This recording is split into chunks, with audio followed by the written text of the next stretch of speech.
मग त्या सगुण रूपाला तुम्हाला जे जे गुण सद्गुण लावावेसे वाटतात ते सगळे लावा. मग रामाचे गुण कुठले, कृष्णाचे गुण कुठले, दत्ताचे कुठले, शंकराचे कुठले, त्या पद्धतीने आपण ते सगळे विकृती त्या नटवत असतो ना. तर त्या मूर्ती जेव्हा आपण नटवत असतो त्याला सगळा साज शृंगार करत असतो. वास्तविक तो स्वतःचाच साज शृंगार असतो. आपल्याच पंचमहाभूतांच्या देहाचा आपण मनाने साज शृंगार करतो. तो दुसरा म्हणजे ती मूर्ती. मग ती दगडाची असेल, लाकडाची असेल, सोन्याची असेल. ते गुजरात्यांकडे बघा छोटे छोटे बाळकृष्ण असतात, ते जन्माष्टमीला त्याला काय काय नटवतात, काय काय चालतं त्यांचं ते. ती सगुण भक्तीची परिसीमा आहे. तुमच्याकडे जे जे काही आहे त्या प्रत्येक गोष्टीने तुम्ही ते सगुण साकार रूप सजवत असता. म्हणजे एका अर्थी स्वतःला सजवत असता. तुम्ही जे जे नैवेद्य त्या परमेश्वराला अर्पण करता ते फक्त आपल्या पंचप्राणांना दिलेले नैवेद्य आहे. प्राण अपान व्यान उदान समान हे जे पंचप्राण आहेत, तर त्या प्राणांना आपण तो नैवेद्य दाखवत असतो. वास्तविक परमेश्वर देव म्हणजे देव असेल तो नैवेद्य खात नाही, आपल्याला माहिती आहे. 21 मोदकातले जर समजा त्यांनी 11 खाल्ले, पुढच्या वेळेला आपण म्हणू याला 11च दाखवूया. काय करायचे, 10 त्यांनी खाऊन टाकले, आम्ही काय खायचं. तो खात नाही म्हणून तर तुम्ही त्याला 21 नाही 121 पण मोदक दाखवता, कारण खात्री आहे एकही जाणार नाही मोदक त्याच्यात, लंपास होणार नाही. गुपचूप तो सोंडेने खाणार नाहीये. किंवा जन्माष्टमीचा सुंठवडा वाटतात, तर आधी देवापुढे एवढा सुंठवडा ठेवतात, त्याच्यामध्ये तो खातो का, यांचं लक्ष नाही त्यांचं लक्ष नाही म्हणून नाही खात ना. मग तो खात नाही म्हटल्यानंतर आपण मग त्याला वाटेल ते अर्पण करतो, काही अर्पण करतो त्याला. मग अमक्याला अमकं आवडतं, तमक्याला तमकं आवडतं. आपल्याला भजी आवडतात म्हणून आपण शंकर महाराजांना भजी दाखवतो. कांदा भजी कोणाला आवडत नाही. रस्त्याने जाताना नुसता वास आला तरी लोक म्हणतात थांबा जरा इथे खाऊ आणि मग पुढे जाऊ. मग अंतरात्म्याला भजी आवडतात म्हणून ती आपण सगुण रूपाला दाखवतो. आणि शंकर महाराजांनी किंवा साईबाबांनी सर्वसामान्य आहार का निवडला स्वतःसाठी, तर त्याचं उत्तर एवढंच आहे की तो आहार बहुजन समाजाला, म्हणजे ज्यांची बेताची मिळकत आहे त्या सगळ्यांनाही तो परवडे. त्या काळी महाराजांच्या काळी 1 पैशाला कांदे मिळत असत, 2 पैशाला मीठ मसाला मिळत असे, 3 पैशाला तेल मिळत असे, 4 पैशाचं तेव्हा आग म्हणजे काय चुलीवरची लाकडं बिकडं वगैरे. मग सगळं मिळून जर बाय प्रॉडक्ट काढायचं म्हटलं तर 5 पैशाला भजी मिळत असत, परवडत होती सगळ्यांना. आज 5 पैशाला भजी मिळत होती असं जर मुलांना सांगितलं तर सरळ मुलं सरळ म्हणतात काय फेकतो रे, 5 पैशाला कधी भजी मिळतात. मुळात 5 पैसे म्हणजे काय हे सुद्धा मुलांना आजच्या माहिती नाही. आपण त्या सगळ्यातनं गेलेलं आहे. 10 पैशाला काय मिळतं, 20 पैसे म्हणजे काय, 12 आणे म्हणजे काय, 4 आणे म्हणजे माहिती असतं. आपल्याला माहिती आहे, मुलांना माहिती नाही, आजच्या जमान्याला माहिती नाही, मोबाईलला माहिती नाही. मोबाईलमध्ये 4 आणे 8 आणे 12 आणेचा हिशोब नाहीये. तुम्ही शोधून पहा, कुठेही नाहीये त्याचा हिशोब. तिथे रुपये पैशातला डॉलरचा हिशोब सापडेल, पण 4 आणे 12 आण्याचा हिशोब सापडणार नाही. मग हे जेवढं खरं आहे तसं आपण आपल्या अंतरंगाला किंवा आपल्या अंतरात्म्याला जे काही आवडतं ते सगळं त्याला अर्पण करतो. तुम्ही डेकोरेशन करताना तुम्हाला एक ठराविक रंग तुमच्या डोक्यात असतो, तोच तुम्ही सगळीकडे त्या रंगाची उधळण करता, त्या रंगाच्या शेड्स वापरता. आणि मग तिथे जो परमात्मा तुम्ही स्थापन करता त्या परमात्म्याच्या सुद्धा आजूबाजूला त्याच रंगाची आरास असते. का असते, तर ती आपल्या आतमध्ये आपल्याला ती प्रिय असते. म्हणून त्यालाही सांगायचं बाबा ही तू पण गोड मानून घे सगळं. आणि मग आपण म्हणतो काय छान दिसतंय नाही, मग लोक म्हणतात हो छान दिसतंय. आणि लोक बाहेर पडल्यावर म्हणतात काय त्या आराशीचं कौतुक एवढंसं केलंय त्याचं. तर म्हणजे आपल्याला नावं ठेवणारी माणसं बाहेर असतात, सगळीकडे असतात. मग आपण एवढंच लक्षात ठेवायचं की आपल्याला स्वतःला ओळखायचं असेल तर देहबुद्धीवरती आपल्याला किती गोष्टींची आव्हानं स्वतःला आपण निर्माण केलेली आहेत. म्हणजे देहबुद्धीवरची आव्हानं म्हणजे कसं, दुसऱ्याचं वाईट न चिंतणं, दुसऱ्याबद्दल वाईट न बोलणं, प्रत्येक शब्दागणिक शिवीचा वापर न करणं. काही लोकांना असं वाटतं ना, 4 वाक्य बोलले की त्याच्यामध्ये एखादी शिवी दणदणीत आली की माझं वाक्य छान आहे, म्हणजे माझ्या वाक्याला वजन आहे काय ते. मग शिव्या देणे जर तुमची ओळख असेल तर ती समाजाच्या दृष्टीने चांगली आहे का, याचा विचार पण प्रत्येकाने करायला पाहिजे. शिव्या प्रत्येकाला देता येतात, पण त्या सगळीकडे शोभून दिसतात. पूजा सांगणाऱ्या गुरुजींनी प्रत्येक मंत्रामध्ये एखादी शिवी घातली तर तुम्ही त्याच्या कानफडात वाजवायला तुम्ही त्याला म्हणाल ना हे बरोबर नाहीये इथे, मग ते शास्त्राला धरू नका. तर ते म्हणते शास्त्राला धरू नये, ऋषी मुनी शिव्या देत होते. तर म्हणते तू जेवू नको, तू चालायला लागला तर दुसऱ्या कोणाला तरी मी बोलवतो तुझ्या ऐवजी. तर हा जो फरक आहे ना, त्या फरकावरती आपण लक्ष दिलं पाहिजे. आणि त्याच्यासाठी तुम्हाला एक कथा सांगतो, छोटीशी गोष्ट आहे की दोन मोठे असे दगड होते, म्हणजे असतील संगमरवरी असतील किंवा काळ्या पत्थराचे असतील किंवा गंडकी पाषाणाचे असतील दगड होते.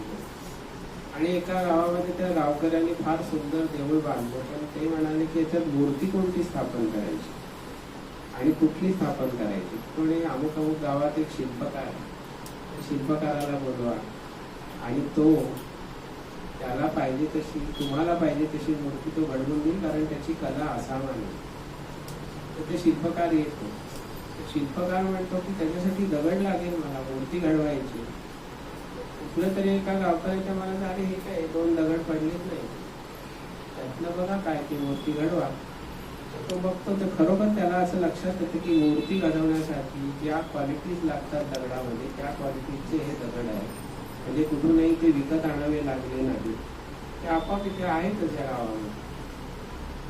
तर तो म्हणला मी 1 महिन्यामध्ये किंवा 2 महिन्यामध्ये तुम्हाला ती मूर्ती करून देतो तुमच्या मनासाठी पाहिजे.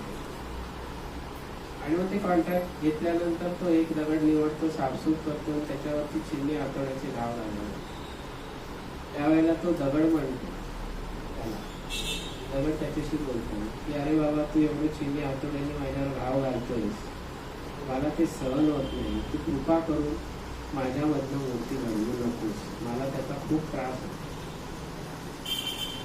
ठीक आहे म्हणून तो दुसरा दगड घेतो आणि दुसऱ्या दगडाला चिन्नी हातोडा लावायच्या आधी तो विचारतो की का रे बाबा त्याने मला असं सांगितलं, तुझं काय.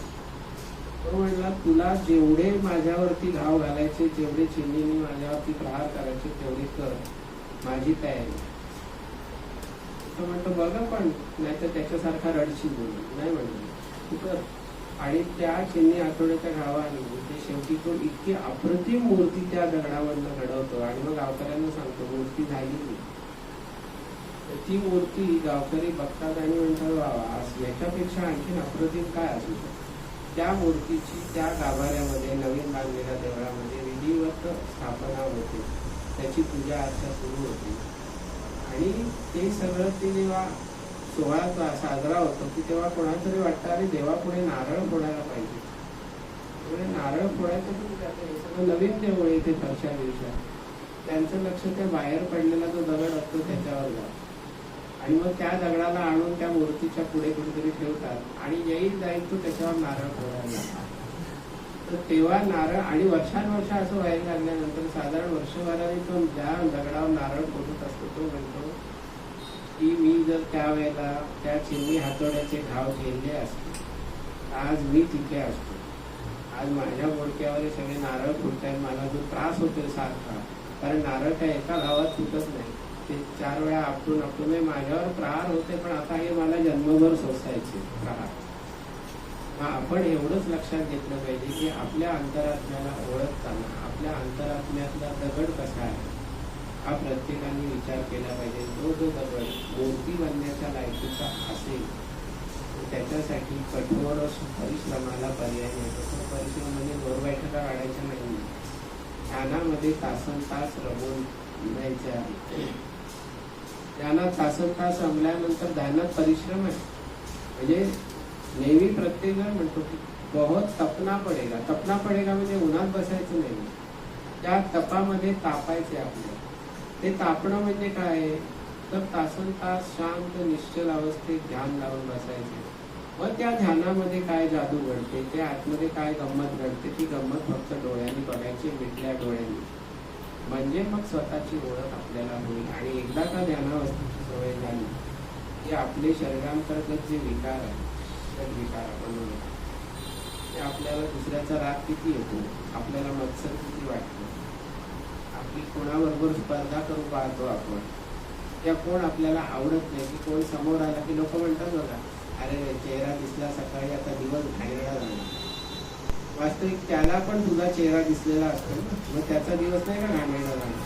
म्हणजे असं काय आहे की चेहरा बघितल्यावर तुमचा दिवस घाणेरडा जातो, आणि पण त्याच्यामध्ये पण अंतरात्मा आहे ना, त्याच्यात परमात्मा आहे ना, त्याला नमस्कार करायला शिक ना. त्याचा चेहरा बघितल्यावर तुला घाण वाटत नाही, दिवस बेकार जाणार असं वाटत असेल तर तुला आधी त्याच्यापुढे वाटलं पाहिजे, नमस्कार केला पाहिजे. ती तयारी नसते कुठेही, आणि ती तयारी नसते म्हणूनच आपल्या सगळ्या आयुष्यामध्ये गडबड होते, कारण स्वतःची ओळख मरेपर्यंत पटत काहीच पटत. अरे मी केलं, तू काय करणार, तू काहीच करत नाही.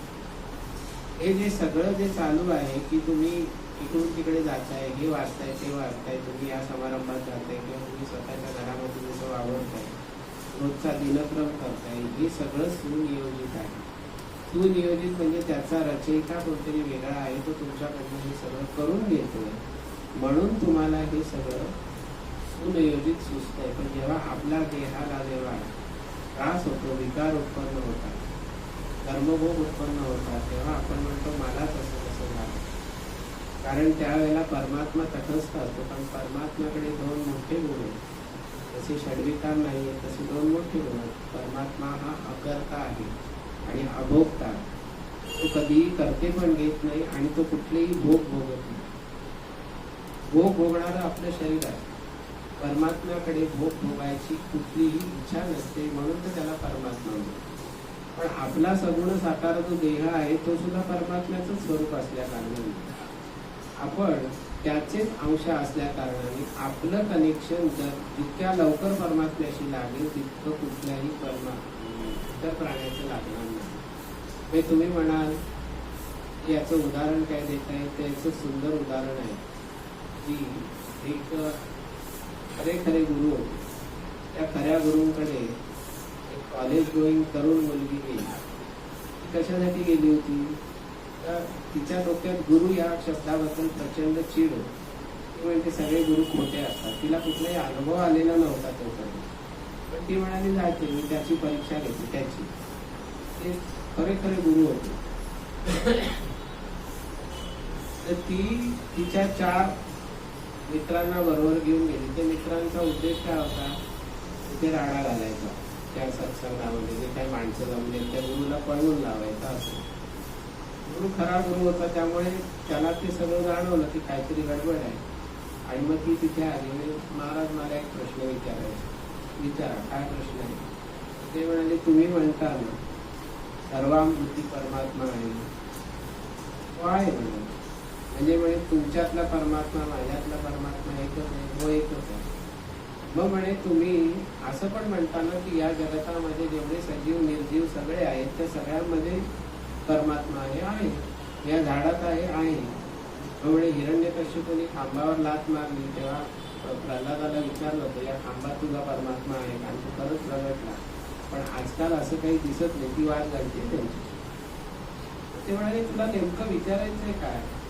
तर ती म्हणाली की म्हणे जसं माझ्यामध्ये परमात्मा आहे तसंच समोर एक म्हैस होती त्याच्या आजवर. म्हणजे या म्हशीत परमात्मा आहे का, म्हणजे आहे म्हशीत पण परमात्मा आहे. मग म्हणे मला आता माझ्या प्रश्नाचं उत्तर द्या की मला तुम्ही ध्यान शिकवू शकता, मला गुरुमंत्र देऊ शकता, जसं त्या म्हशीला ध्यान शिकवत आले आणि म्हशीला गुरुमंत्र का देत नाही. ते म्हणाले म्हशीला कसा देता येईल, म्हशीला वाणी आहे का, मला ते काही माहिती नाही. मला दीक्षा दिल्यानंतर, मला गुरुमंत्र दिल्यानंतर मी जर इथे तासभर ध्यानाला बसत असेल तर म्हशीला पण गुरुमंत्र द्या, म्हशीला पण ध्यान शिकवा, ती पण ध्यानावस्थेत असेल. कारण तुम्ही म्हणताय सर्वांभूती परमेश्वर आहे. गुरु म्हणाले की तुझं म्हणणं मान्य आहे, पण तुला एक लक्षात घेतलं आलं पाहिजे की म्हशीला दीक्षा न देता पावसात जेव्हा म्हैस एका डबक्यात बसते तेव्हा तिला त्या ध्यानामधनं कोणीही उठवू शकत नाही. तिचा मालक सुद्धा उठवू शकत नाही. तिला किती लाथा मारा, तिच्या किती काठ्या मारा तरी ती डोळे मिटून तो पाणी पावसाचं घेत असते. तिच्यासारखं ध्यान तुला जमणार नाही. तेव्हा का नाही जमणार. ते ध्यान म्हणजे तिला ते पावसाचं आणि पाण्याचं सुख आहे, त्याला तुम्ही जर ध्यान म्हणत असाल तर तुम्ही घरी गुरु कसे. म्हणजे मी खरा गुरु आहे का खोटा गुरु आहे हा प्रश्नच नाही. तुझा प्रश्न काय आहे की मग म्हशीच्यात आणि माझ्यात फरक काय, हा तुझा प्रश्न आहे. ती म्हणली बरोबर आहे, म्हशीच्यात माझ्यात फरक काय, कारण ती सुद्धा माझी आहे, म्हणजे ती स्त्रीच आहे. मी स्त्री आहे, ती स्त्री आहे. मग तिच्या आणि माझ्यात फरक काय, ती सुद्धा कोणाची तरी आहे ना, तिचा पण कोणतरी रेडा आहे ना म्हणून. असा ती वाद घालायला लागल्यावर गुरुने तिला उत्तर काय दिलं की तुझा प्रश्न मला कळला, तुला मूलभूत फरक पाहिजे. आता एक लक्षात घे. मी जर म्हशीच्या गळ्याला मिठी मारली आणि तिच्या पाठीवर हात फिरवला तर मला मुक्या प्राण्याबद्दल फार प्रेम आहे असा त्याचा अर्थ होतो. आणि मग मी जर तुला घट्ट मिठी मारली आणि तुझा किस घेतला तर तो विनयभंग होतो. असं का? मग म्हशीचा विनयभंग होत नाही, तुझा होतो. ह्याच्यातला जो फरक आहे ना मूलभूत, तोच म्हणे तुझ्यात आणि म्हशीत फरक आहे. त्यांना असं उत्तर द्यावं लागलं तिला. तर ती म्हणाली येते, आणि जाताना म्हणाली इथे भेटलात वरती भेटू नका. तर ते एवढंच म्हणाले, जा फक्त तुझ्याबरोबर ते 4 गावगुंड आणलेस ना त्यांनाही बरोबर घेऊन जा.